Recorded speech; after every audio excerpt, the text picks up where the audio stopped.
Assalomu alaykum, yana bir bor hurmatli hamkasblar. Bugungi anjumandagi bizni prezentatsiyamiz penial implant erektil disfunksiyani davolashda yangi bosqich. Penial implantatsiya bu ereksiyani mexanik yo'l bilan tiklashga qaratilgan yuqori texnologiyali jarrohlik usuli bo'lib, u rekonstruktiv andrologiyaning eng katta zamonaviy yutuqlaridan biri hisoblanadi. Bugun penial implantlar funksiya, estetika va ishonchlilikni birlashtirgan murakkab tibbiy konstruksiya hisoblanadi. Qisqacha penial implantatsion xirurgiyani tarixiga to'xtalib o'tadigan bo'lsak, bu xirurgiya qariyb 100 yil avval dunyoda boshlangan. Birinchi implantlar 1930 va 1950-yillar Yevropa, Germaniya hamda Sovet ittifoqida professor Bagaras tomonidan urinishlar bo'lgan. Bu implantlar qattiq jismlar, akril vositasidan iborat bo'lgan, metal vositasidan iborat bo'lgan yoki auto logichniy implantlar, ya'ni tog'ay to'qimasdan foydalangan holatda bo'lgan va operatsiyalar ko'pincha eksperimental usul sifatida qo'llanilgan va asoratlar juda ham ko'p bo'lgan.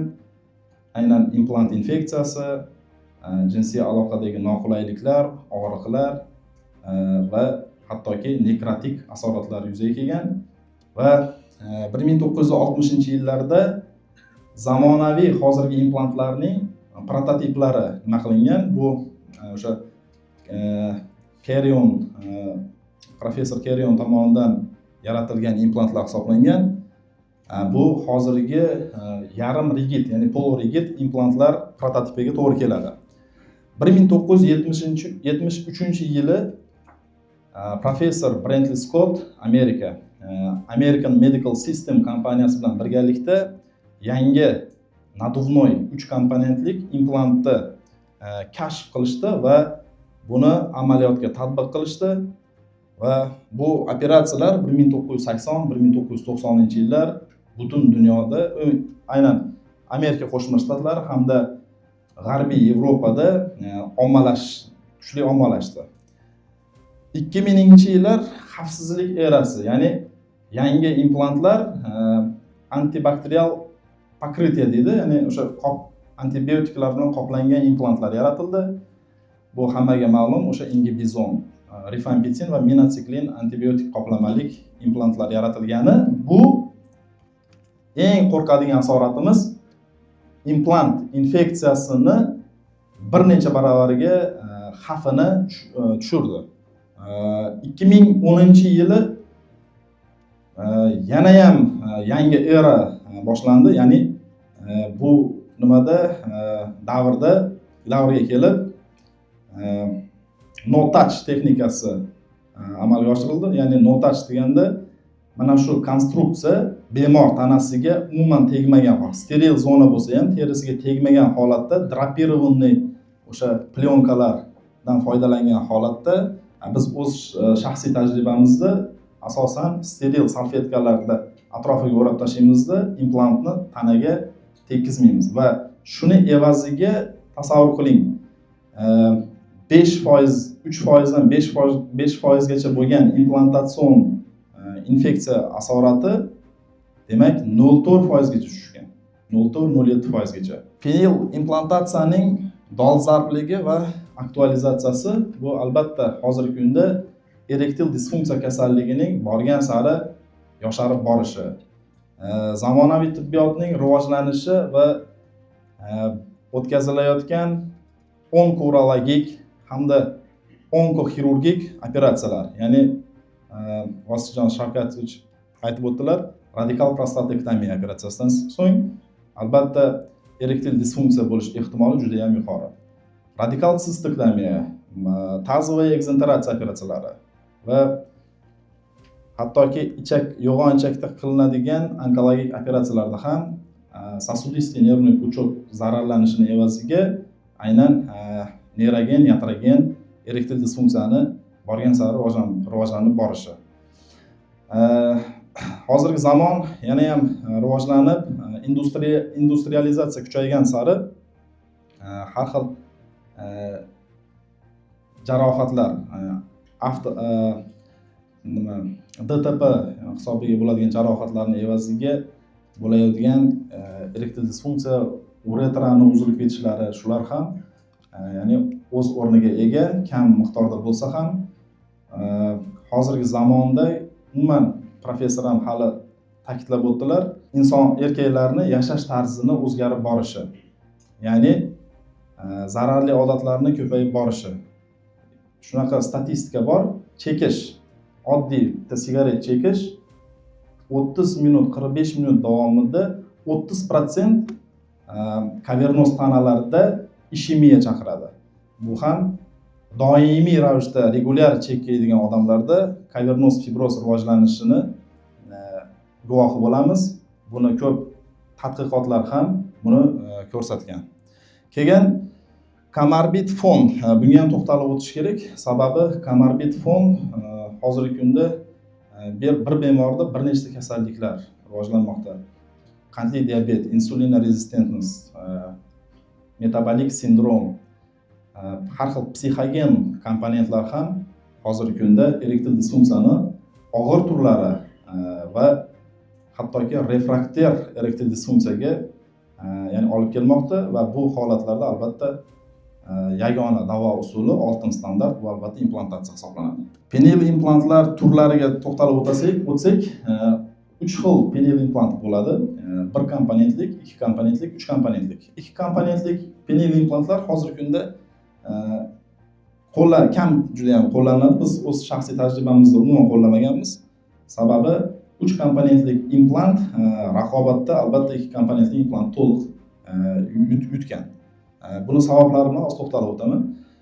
1 komponentlik implant, 1 komponentlik implantni 3 komponentlik implantga nisbatan o'ziga xos afzalliklari va kamchiliklari mavjud. Afzalliklari bu birinchi o'rinda albatta soddaroqligida, ya'ni operatsiya jarayoni ham soddaroq, konstruksiyani o'rnatish soddaroq hisoblanadi. Operatsiya davomiyligi kamroq. Operatsiya davomiyligi kamroq degani bu ertaga bo'lishi mumkin bo'lgan implantatsion infeksiyaning ehtimolini kamaytiradi. Yana bir afzalligi bu albatta iqtisodiy tomondan, narx jihatdan bir necha barobar arzonroq hisoblanadi. Yana bir afzalligi deb bu bir komponentlik implantlar nisbatan uzoqroq xizmat qilishi mumkin. Ya'ni konstruksiyaning buzilish ehtimoli agar to'g'ri o'rnatilsa, to'g'ri odamga to'g'ri razmer tanlansa, demak konstruksiyaning buzilish ehtimoli juda ham kam. Kerak bo'lsa, aytaylik 35 yoshli odamga qo'yilsa, bir umrga xizmat qilishi ham mumkin bu implantlar. Xo'p, 3 komponentlik implantga to'xtaladigan bo'lsak, 3 komponentlik implantlarni o'ziga yarasha afzalliklari va kamchiliklari mavjud. Chem 1 komponentlik implantga nisbatan eng muhim afzalligi bu albatta flaksitlik deyiladi. Ya'ni jinsiy olat mana 1 komponentlik implantda rigid holatga kelsa, u jinsiy aloqa, jinsiy akt qilib bo'lgandan so'ng erkak kishi buni to'liq detumessensiya, ya'ni yotqiza olmaydi. Buni faqat qo'l bilan qayirish mumkin xolos. 3 komponentlik implantda o'sha pompani hisobiga, gidravlik ishlaganini hisobiga biz buni, ya'ni jinsiy aloqa qilsa erkak kishi va polностью ereksiya holatini yo'qotishligimiz mumkin. Bu albatta flaksitlik juda ham katta yutuq hisoblanadi va ko'p bemorlar albatta tanlov kerak bo'lsa, albatta 3 komponentlik implant tanlagan bo'lishardi. 1 komponentlik implantni mana motorikasi chegaralangan odamlar bo'ladi, nogiron insonlar bo'ladi. 3 komponentlik implantni ishlatish qiyinroq bo'lishi mumkin bu odamlarga, qo'l harakati cheklangan odamlar bo'ladi. Ularga 1 komponentlik implant afzal hisoblanadi. Shuning uchun hozirgi zamonaviy tibbiyot bu personal tibbiyot hisoblanadi. Har bir insonga o'zini to'g'ri implantini o'rnatishimiz zarur. To'g'ri, 3 komponentli implant hozir butun dunyoda gold standart, ya'ni oltin standart bo'lishiga qaramasdan, ya'ni 1 komponentlik implant ham demak hozirgacha tibbiyotda mukammal o'z o'rniga ega hisoblanadi. Qisqacha statistikaga to'xtalmoqchiman. Penil implant xirurgiyasi albatta pioneri baribir Amerika Qo'shma Shtatlari hisoblanadi zamonaviy implantlarda. Shuning uchun Amerika Qo'shma Shtatlarida butun dunyoda qilingan implantlarning 75% dan ortig'i demak Amerika Qo'shma Shtatlarida bajarilgan. Hozirgi kunda juda perspektivniy bozor bu albatta Yevropa va Osiyo mintaqasi hisoblanadi. Bu Yevropa va Osiyo mintaqasida aynan tibbiyotni rivojlanib borishi, tibbiyot tizimini rivojlanishi, albatta bu yerlarda ham implantatsion xirurgiyani yangi bosqichlarga olib chiqmoqda. Implantlarning modellariga to'xtalib o'tsak, demak kompaniyalar ichida pioner albatta American Medical System kompaniyasi hozirgi kunda Boston Scientific'ga o'zga demak aylangan kompaniya.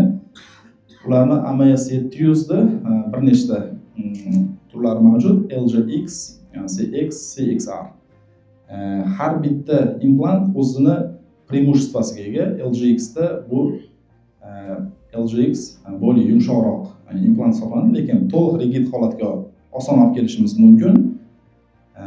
Afzalligi razmerdan bemor yo'qotmaydi. Vaqtlar agar to'g'ri nakachka qilsa, kerak vaqtlar o'tgandan keyin ma'lum santimetrlar yana qo'shilishi mumkin. CX degan turi keng qo'llanilgan 2000-yillardan keyin. CX turi bu kavernoz fibroz, kuchli kavernoz fibroz yoki total kavernoz fibroz rivojlangan erkaklarga o'rnatilsa maqsadga muvofiq bo'ladi. Sababi bu implant jo'stkroq, qattiqroq hisoblanadi. Xo'p, Coloplast kompaniyasi Coloplast Titan Touch degan implanti bu ham yaxshi demak alternativa hisoblanadi. Bu Coloplast materiali ham более жесткoroq bo'lganligi uchun ko'proq rubsoviy o'zgarishlar, kavernada rubsoviy o'zgarishlar kuchli bo'lgan bemorlarga ko'proq to'g'ri keladi. Va Shveysariyaning ZCI kompaniyasi implantlari mavjud 475 degan. Bu implantdan biz foydalanmaganmiz, lekin Coloplast hamda AMS 700 bo'yicha bizda tajribalar bor. Va hozir O'zbekiston bozoriga Rigicon kompaniyasi kirib keldi. Aktiv hozir qo'yadigan joylarda ishlayapmiz, lekin biz o'zimizning shaxsiy tajribamizda Rigiconda ishlatmaganmiz. Ayrim ekspertlar bilan maslahatlashganimizda albatta предпочтение ko'proq Boston Scientific AMS 700 ga bo'lganligi uchun biz shu implantdan ko'proq foydalanamiz. Implantda mana bemorlar ham ko'p savol beradi, ayrim yosh mutaxassislar ham ko'p mana shu joyda savol berishadi. Ya'ni implant bo'yicha tushunchasi kamroq bo'lganligi uchun funksiyalarga qanday ta'sir etadi?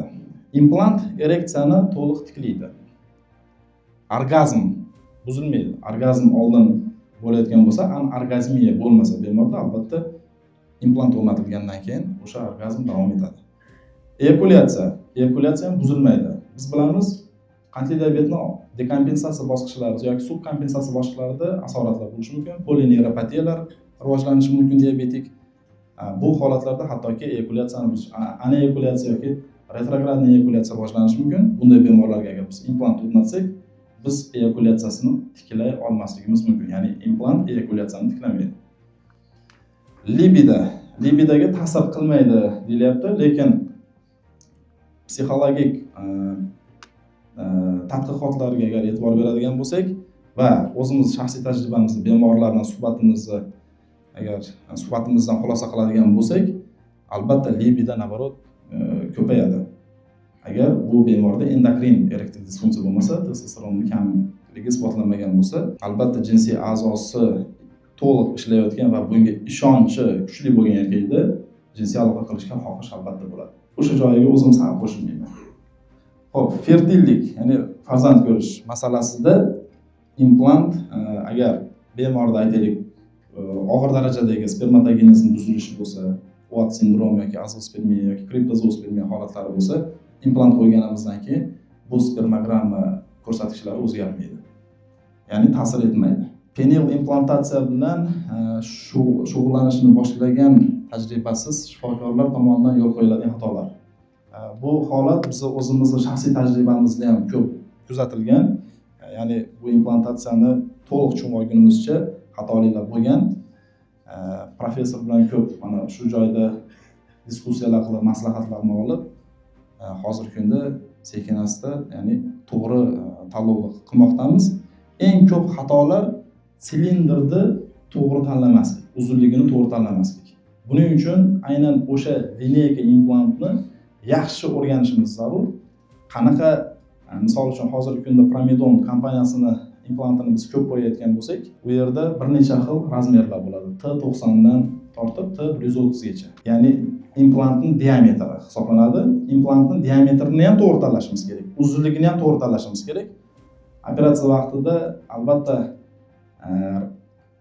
furlov bujlari, ya'ni sayzerlar yordamida to'g'ri o'lchovini amalga oshirishimiz kerak. O'sha mos keladigan implantni qo'yishimiz shart. Agar mos keladigan implant qo'ymasak, bizda jiddiy asoratlar bo'lishi mumkin. Ya'ni nekrotik asoratlar bo'lishi mumkin. Ishemiyani hisobiga jinsiy holatni bosh qismi, ya'ni glandulyar qismida nekroz jarayonlar boshlanishi mumkin yoki noto'g'ri, ya'ni uzunligini kalta qilib qo'ysak, granuloptoz degan asorat bo'lishi mumkin. Ya'ni tikka turmaydi, tikka turadi-yu, jinsiy holatda boshchasi yotib qoladi. Shunaqa holatlar bo'lmasligi uchun albatta to'g'ri razmerni tanlash muhim hisoblanadi. Va kavernoz to'qimadagi fibrozni inkor etish yoki yetarlicha hisobga olmaslik. Albatta bujlash jarayonida holatlar bo'ladi. Kuchli kavernoz fibroz rivojlangan bo'ladi va yetarlicha bujlamaslik holatlari yuzaga kelishi mumkin yoki oshiqcha bujlash, ya'ni oshiqcha kuch ishlatib bujlash evaziga biz demak distal hamda proksimal perforatsiyalar olishimiz mumkin va bu bizning ishimizni qiyinlashtiradi.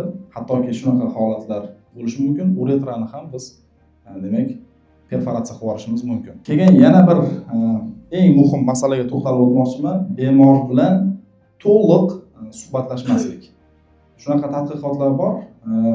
Bemor bilan to'liq suhbatlashmaganligini evaziga implantatsiya bajargandan keyin norozi bemorlarni foiz ko'rsatkichi balandroq bo'lgan. Полный informed consent bo'lganda, o'sha konsultatsiyada to'liq informatsiya olganda ham bemor, ham bemorni turmush o'rtog'i to'liq informatsiya olganda bu implant xirurgiyasidan bemorlarimiz rozi bo'lish ehtimolligi hattoki 98% dan yuqori. Bizning shaxsiy klinik tajribamizda Medwell jamoasi hozir 2021-yildan hozirgi kungacha 215 operatsiya bajarildi. 150 tasi bir komponentlik implant va 65 ta 3 komponentlik implant o'rnatildi. Bir komponentlik implant bo'yicha 5 ta infeksion yallig'lanish asorati rivojlangan. Biz imkon qadar hamma prinsiplarga rioya qilganligimiz uchun infeksion yallig'lanish asorati почти to'g'ri keladi. Почти jicha baland, почти to'g'ri keladi. Xo'p, revizion operatsiyalar bir komponentli implantda hali bo'lmadi. Konstruksiya buzilishi ham hali yuzaga kelmadi. Endi относительно bu ya'ni 4 yillik, 5 yillik tajriba bo'lganligi uchun hali u holatlar yuzaga kelmadi, hali kelajakda bo'lishi mumkin bu narsalar. 3 komponentlik implant bo'yicha ikkita infeksion yallig'lanish asorati rivojlangan. Ulardan hammasi mana shu 7 ta infeksion yallig'lanish asorati hammasi erta reabilitatsion davriga to'g'ri keladi. Revizion operatsiyalar bir marta bajarildi, kuni kecha bajardik professor bilan. Ya'ni bemorda o'sha spaychniy protsessga penoskrotal zonada spaychniy protsessga shikoyat bo'ldi va jinsiy aloqada og'riqlar uni bezovta qilgan va peshob qilishimda ham noqulayliklar bo'layotgan shikoyatlar bo'ldi. Barcha o'sha tekshiruvlar, urodinamik tekshiruvlarning barchasini o'tkazganimizda bemorda hech qanaqa bir muammo, infravezical obstruksiya bo'yicha muammo ko'rmadik. Bemor o'zi xirurgligini inobatga oladigan bo'lsak, qattiq so'radi shu narsani. Qayta reviziya qilishga majbur bo'ldik. Reviziya paytida ko'rdik, haqiqatan ham spaychniy protsess juda kuchli bo'lgan bemorda va bu spaykalarni polni ajratib mobilizatsiya qilib, ya'ni yana qayta germetiklikni tiklab chiqib ketdik. Natijalarini keyin ko'ramiz. Bemor bizdan xursand bo'ladimi, yo'qmi? Xo'p, 3 komponentlik implantda hali konstruksiyaning buzilishi yuzaga kelmadi. Ko'pincha qanaqa holat bo'ladi? Autoinflyatsiya deydi. Ya'ni implantni biz nakachka qilamiz. Implant o'zidan o'zi harakatlarda yoki o'tirganda, turganda o'zidan o'zi ya'ni erigirovanniy holatdan qaytadi, ya'ni detumessensiyaga qaytib qoladi. bu holatlar hali yuzaga kelmadi. Bu ko'pincha pompadagi bo'ladigan muammolarning evaziga bo'ladi. Operatsiyalar asosan erektil disfunksiyani og'ir va o'rta og'ir va refraktor erektil disfunksiyalarda hamda bemor hozir oxirgi rekomendatsiyalar, gaydlar shuni ta'kidlamoqda. Amerika Urologiya assotsiatsiyasi gaydlayni bemorning xohishi, ya'ni желание patsientda ham albatta bu operatsiyani qilishga ko'rsatma bo'la oladi. Etiologik omillar bo'yicha bizda 66% holatlarda qandli diabetni evaziga kavernoz fibroz rivojlangan va shuni evaziga biz operatsiya qilganmiz. Bu bemorlarimiz ko'proq yoshi kattaroq va diabetik bemorlar bo'lganligi uchun biz kontrolga olingan, yaxshi kontrolliruемый bemorlarni tanlashimiz shart. 9 mana glikirованный gemoglobin agar 9 dan baland bo'lsa, jelatin olmagan ma'qul. Agar glikirованный gemoglobin 12 dan baland bo'lsa, bu absolyut qarshi ko'rsatma hisoblanadi. Chunki implant infeksiyasi rivojlanish ehtimoli juda ham baland bo'lib ketib qoladi. Bemorlarimizda mana refraktor erektil disfunksiya temasiga qaytsak, implantatsiyagacha fosfodiestraza 5-guruh ingibitorlaridan biz demak foydalanganmiz, vakuum ereksion qurilmalaridan foydalanganmiz, hattoki intrakavernoz inyeksiyalar ham yaxshi samara bermagan yoki bu metodikalar compliance, ya'ni past bo'lganligi uchun bemorlar o'zi bu nimalarni xohlamaganligi uchun bu metodlardan foydalanishni xohlamaganligi uchun implant o'rnatilgan. Penil implantatsiya oxirgi va eng samarali davolash usuli sifatida qo'llangan. Ya'ni nima demoqchimiz? Penil implantdan keyin orqaga yo'l yo'q. Penil implant qo'yildi, agar konstruksiya buzilsa, bu degani penil implantni olib tashlab, yangidan penil implant o'rnatiladi. Bu narsani bemor chotki tushunish kerak, bilish kerak. Bundan keyin biz tabiiy ereksiyasini saqlab qola olmaymiz. To'g'ri, ba'zi texnikalar bor. Kamroq bujlash evaziga 3 komponentlik implant o'rnatilganda, hattoki bemorlar ba'zilari, ya'ni biz o'zimizni tajribadan ham ko'rdik bu narsani, o'zidan o'zi ereksiya, ya'ni o'zi tabiiy ereksiyasi ham qisman shu tabiiy ereksiyasi ham saqlanib qolgan.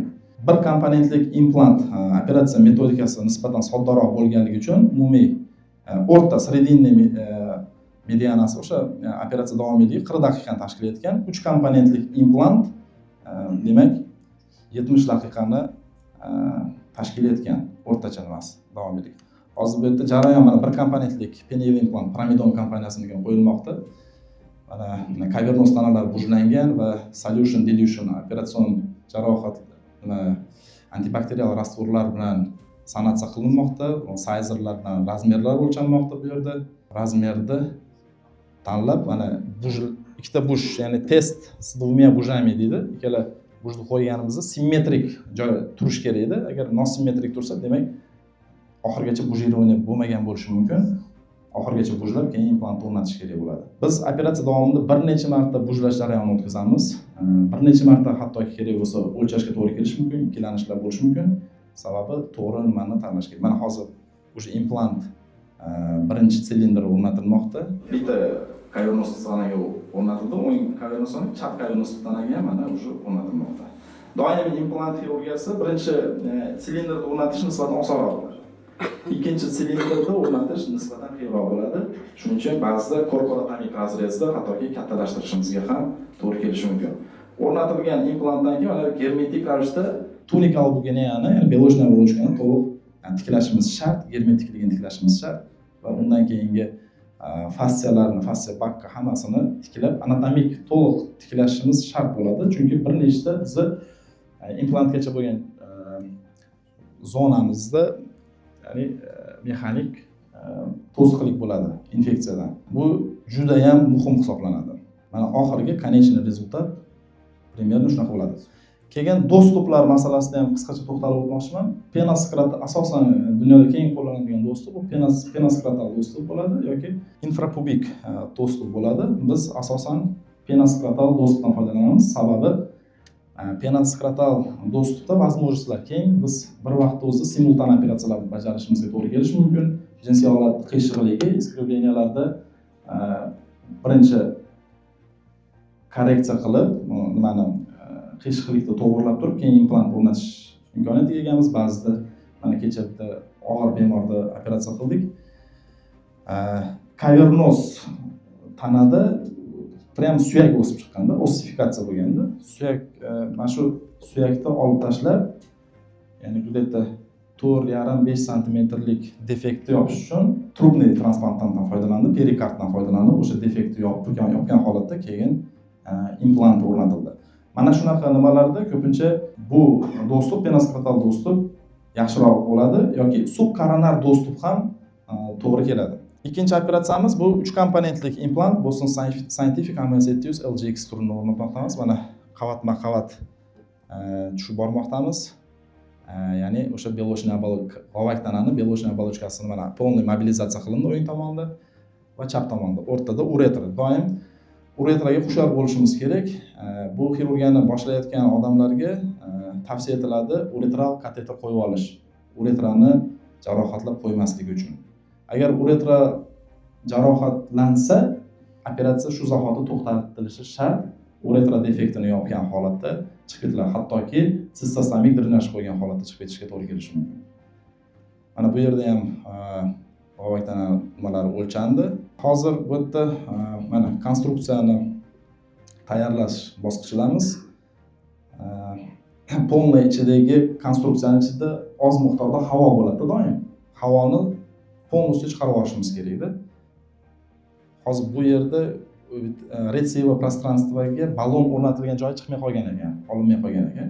U hozir o'rnatib bo'lingan o'sha rezervuar, ya'ni hozir retsiva пространствосida. Endi silindrlarni o'rnatyapmiz g'ovak tanaga, ikkala silindrda.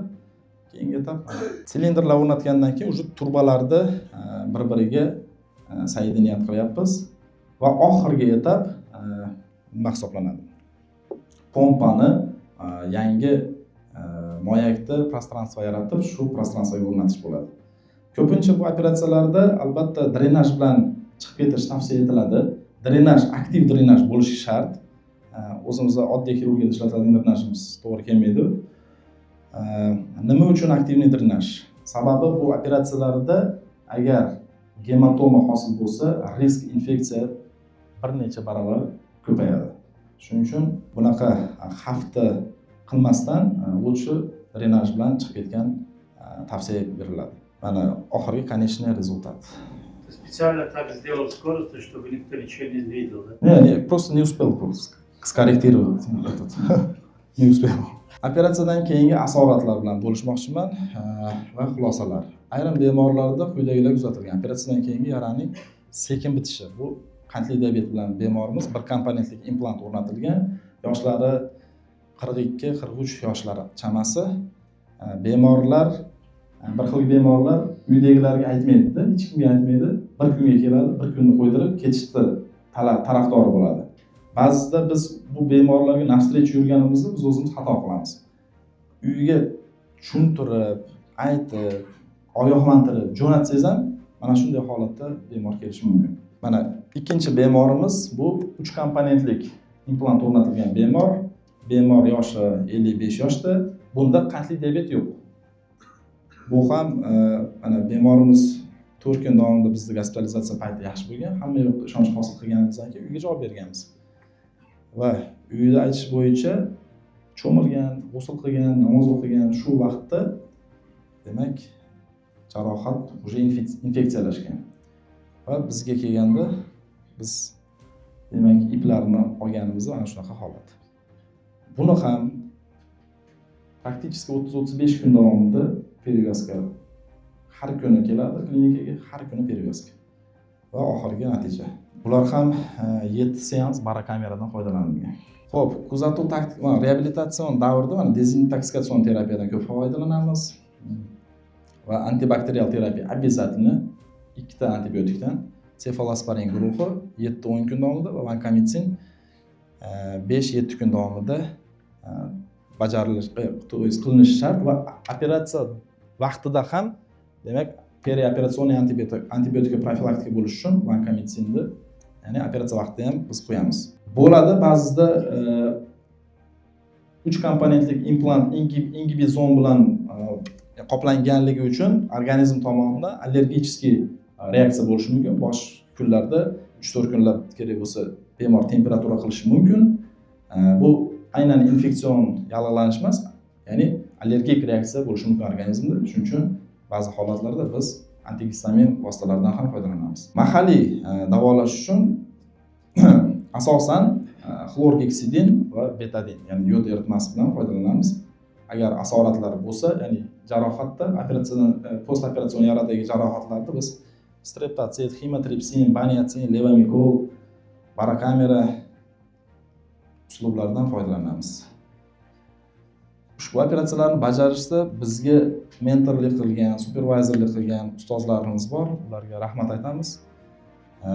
Gamilov Safar Isroilovich va professor Qizlasov Pavel Sergeyevich bizga juda katta yordamlar ko'rsatishgan. Birgalikda 20 dan ortiq biz master klasslar qildik va shu davr mobaynida biz mustaqil implantatsion xirurgiyani qilishni boshladik.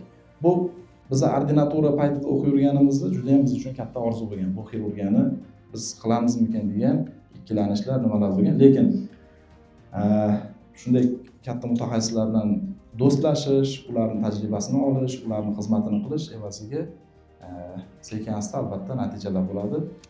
Xo'p, e'tiboringiz uchun rahmat. Va qo'shimcha qilib aytib o'tmoqchiman, любой xirurgiya murakkab bo'lganligi uchun mana biz yosh xirurglar jamoa juda ham muhim. Ya'ni bir kishi katta natijalarga erishish qiyin bo'ladi. Jamoa bilan birga o'ssa bu ham xayrli bo'ladi, ham birgalikda demak andrologiyani birgalikda hammamiz ko'tarishimiz mumkin. E'tiborlaringiz uchun rahmat.